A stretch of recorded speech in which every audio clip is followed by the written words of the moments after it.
ஆளும் கட்சிக்கு ஒரு நீதி, எதிர்கட்சிக்கு ஒரு நீதினா சட்டம் எதற்காக இருக்கு? அம்பேத்கரையாவை பத்தி வாய்களையே பேசுறீங்களே. அம்பேத்கரை அரசியலமைப்பு சட்டத்தில் எழுதியிருக்காரா? ஆளும் கட்சி சட்டம், எதிர்கட்சி சட்டம்னு பிரிச்சு எழுதியிருக்காரா? ஒரே சட்டம் தானே எழுதியிருக்காரு. பாரதிய ஜனதா கட்சியை சேர விடுறீங்களா? இல்ல. அன்னைக்கு நம்ம முன்னாள் ஆளுநர் தமிழிசை சவுந்தரராஜன் அக்கா இங்க அண்ணா யூனிவர்சிட்டி பல்கலைக்கழகத்துக்கு போகும்போது எப்படி கைது பண்ணீங்க? ஒரு முன்னாள் ஆளுநரை ரோட்ல நடக்க விடாம கைது பண்ணி ஏத்துட்டு போனீங்க. அக்கா கையில கூட ஒரு சின்ன காயம் ஏற்பட்டிருக்கிறது.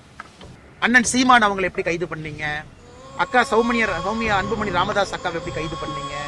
இல்ல அதிமுகவுடைய நண்பர்களை தலைவர்கள் எப்படி கைது பண்றீங்க? அதே திமுகவுக்கு ஏன் பண்ணலின்னு தான் நான் கேட்கறேங்க. நீங்க உப்புக்கு சப்பானியாக இல்ல பத்திரிகை நண்பர்கள் கேள்வி கேட்டுருவாங்கிறதுக்காக சும்மா ஒரு எஃப்ஐஆர், அன்லாஃபுல் அசம்பிளி, அது ஒரு உப்புச்சப்பு இல்லாத எஃப்ஐஆருங்கண்ணா. 50 ரூபாய் ஃபைன் கட்டிட்டு வெளியே வந்துடலாம் கோர்ட்ல. அதை வச்சு என்ன பிரயோஜனங்கண்ணா?